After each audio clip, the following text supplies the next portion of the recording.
Hello student, good morning good morning good morning. I hope आप सभी बहुत अच्छे होंगे। और आज हम लोग अभी मिल रहे हैं आपके यूट्यूब चैनल फिजिक्स आइडिया पर। और आज के लेक्चर में, आज के इस वीडियो में हम लोग डिस्कस करने वाले हैं रेडियो सक्रिय तत्व और रेडियो सक्रियता। यानी आज हम लोग क्या पढ़ेंगे? तो आज हम लोग पढ़ने वाले हैं रेडियो सक्रिय तत्व और रेडियो सक्रियता। जैसा कि अभी आप देख रहे होंगे आपके स्क्रीन पर यह टॉपिक लिखा हुआ है, रेडियो सक्रिय तत्व और रेडियो सक्रियता। तो सबसे पहले हम लोग ये जानेंगे कि रेडियो सक्रिय तत्व किसे कहते हैं। तो हमारे नेचर, हमारे प्रकृति में कुछ ऐसे तत्व या पदार्थ पाए जाते हैं जो अपने आप टूटते हैं, यानी स्वतः विखंडित होते हैं और टूटकर अल्फा कण, बीटा कण और गामा किरणों का उत्सर्जन करते हैं। तो ऐसे तत्वों को रेडियो सक्रिय तत्व कहते हैं। और ये जो अपने आप टूटने की घटना है, इसे हम लोग रेडियो सक्रियता कहते हैं। या स्वतः टूटने का मतलब है कि बिना किसी एक्सटर्नल फैक्टर के, यानी बिना किसी बाह्य कारक के। जैसे ऑलमोस्ट क्या होता है कि जब किसी पदार्थ को हम लोग गर्म करते हैं तो टूटता है, या उस पे जब फोर्स लगाते हैं, दाब लगाते हैं, तब वो टूटता है। लेकिन रेडियो सक्रिय तत्व के साथ ऐसा नहीं है। ना ही उनको आपको गर्म करना है, ना ही उन पे कोई बाह्य दाब लगाना है, ना ही कोई बाह्य बल लगाना है, और ना ही कोई एक्सटर्नल एनर्जी देना है। वो अपने आप टूटते, स्वतः विखंडित होते। तो ऐसे ही पदार्थ को हम लोग क्या कहते हैं? रेडियो सक्रिय तत्व। तो चलिए सबसे पहले डिफिनेशन को नोट कर लेते हैं। प्रकृति में कुछ ऐसे तत्व, प्रकृति में कुछ ऐसे तत्व पाए जाते हैं। प्रकृति में कुछ ऐसे तत्व पाए जाते हैं जो स्वतः का मतलब होता है अपने आप, जो स्वतः विखंडित होकर,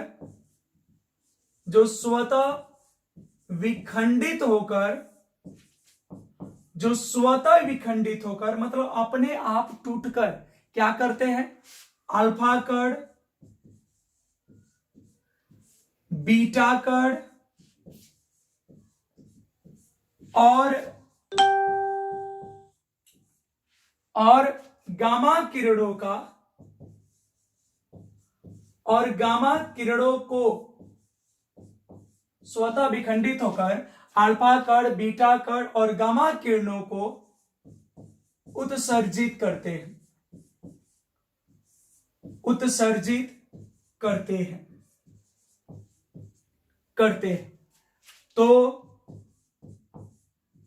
तो ऐसे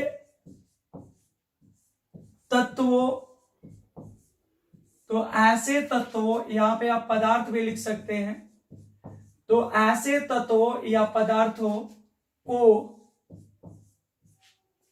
तत्वों को हम लोग क्या कहते हैं? रेडियो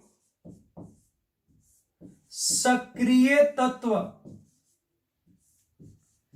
रेडियो सक्रिय तत्व या रेडियो सक्रिय पदार्थ कहते हैं।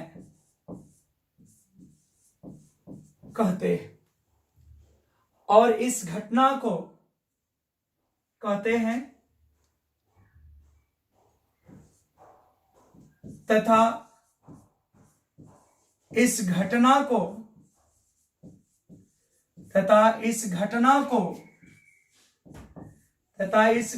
को रेडियो सक्रियता कहते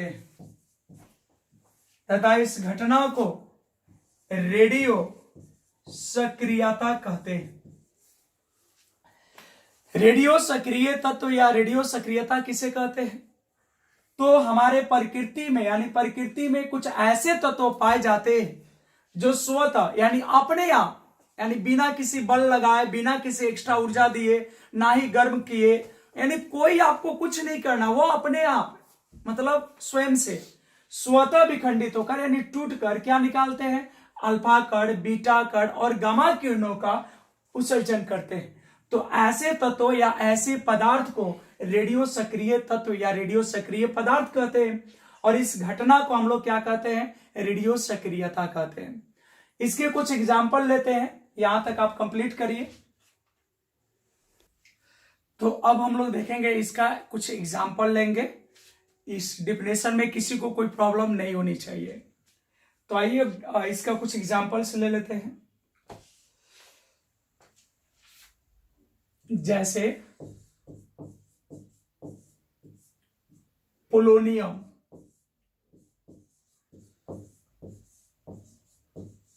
पोलोनियम पोलोनियम की जो सिंबल होती है PO,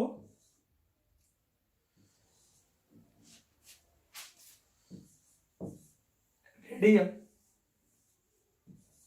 क्या होता है, radium RA, thorium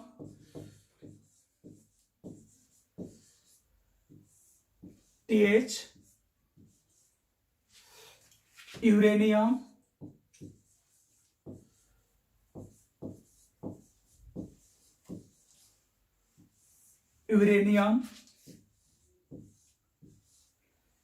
U,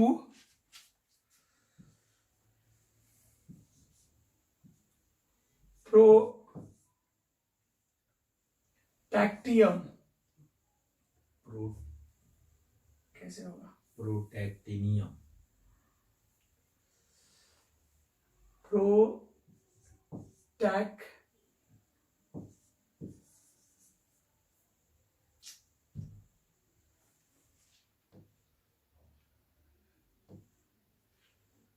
प्रोटैक्टिनियम,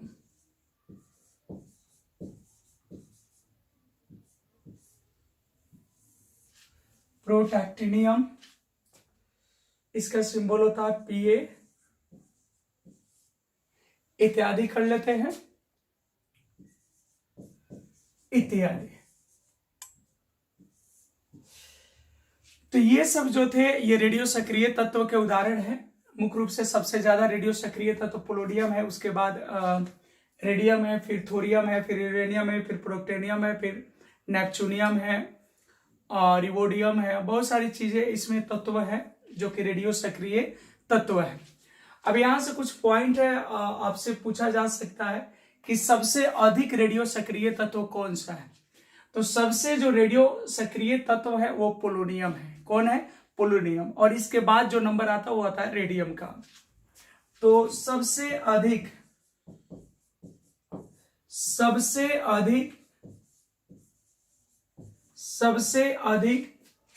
radio सक्रिय तत्व, सबसे अधिक रेडियो सक्रिय तत्व,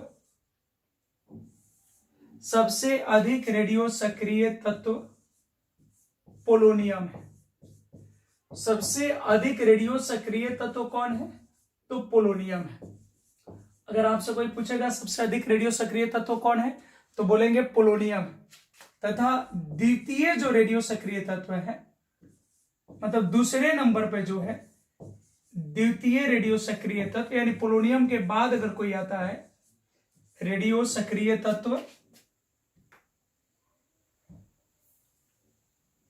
रेडियो सक्रिय तत्व, तो रेडियम का नंबर आता है। रेडियो सक्रिय तत्व रेडियम है। रेडियो सक्रिय तत्व क्या है, तो रेडियम है। तो सबसे अधिक रेडियो सक्रिय तत्व होता है पोलोनियम, और उसके बाद अगर किसी की रेडियो एक्टिविटी होती है तो वो होता है रेडियम का। ठीक है। और अब रहा की बात कि नेचर में सबसे ज्यादा कौन पाया जाता है, तो नेचर में सबसे ज्यादा पाए जाने वाला रेडियो सक्रिय तत्व जो है यूरेनियम। कौन है, यूरेनियम। तो प्रकृति में सबसे अधिक, प्रकृति में सबसे अधिक पाए जाने वाला, प्रकृति में सबसे अधिक पाए जाने वाला, प्रकृति में सबसे अधिक पाए जाने वाला रेडियो सक्रिय तत्व, रेडियो सक्रिय तत्व, प्रकृति में सबसे अधिक पाए जाने वाला रेडियो सक्रिय तत्व यूरेनियम है। हमारे नेचर में जो सबसे अधिक पाया जाता है वो कौन सा रेडियो सक्रिय तत्व है? यूरेनियम है, यूरेनियम है। ये प्रकृति में सबसे अधिक पाया जाता है। और अधिकांश रेडियो सक्रिय तत्वों का जो अस्थायी रूप है, क्योंकि रेडियो सक्रिय तत्व अपने आप टूटते रहता है, अस्थायी फॉर्म में होता है, तो अंत में जाके लेड, पीबी यानी सीसा में लोग बदल जाते हैं। किस में बदल जाता है? सभी रेडियो सक्रिय तत्वों का अंतिम जो रिजल्ट बचता है, अंतिम जो अस्थायी रूप है वो लेड, पीबी है। ठीक है, तो यहां पे ये भी नोट कर लेते हैं हम लोग, रेडियो सक्रिय तत्व का, रेडियो सक्रिय तत्व का अस्थायी रूप, रेडियो सक्रिय तत्व का अस्थायी रूप लेड यानी पीबी है। ठीक है, यहां तक क्लियर होगा आप सभी का? तो यहां पे हम लोग रेडियो सक्रिय तत्व के कुछ एग्जाम्पल लिए, और सबसे अधिक जो रेडियो सक्रिय तत्व है, अधिक रेडियो सक्रिय जो तत्व है वो कौन है? तो पोलोनियम है। सबसे अधिक रेडियो सक्रिय तत्व कौन है? पोलोनियम। अगर पोलोनियम के बाद किसी का नंबर आता है तो वो है आपका रेडियम, रेडियो सक्रियता में। इसके बाद आता है आपका थोरियम, फिर आता है यूरेनियम। ठीक है, और प्रकृति में, नेचर में सबसे अधिक कौन पाया जाता है? तो सबसे अधिक पाया जाता है यूरेनियम। और कोई भी रेडियो सक्रिय तत्व तो अंत में जाके किस में बदल जाता है? तो लेड में बदल जाता है, पीबी में बदल जाता है।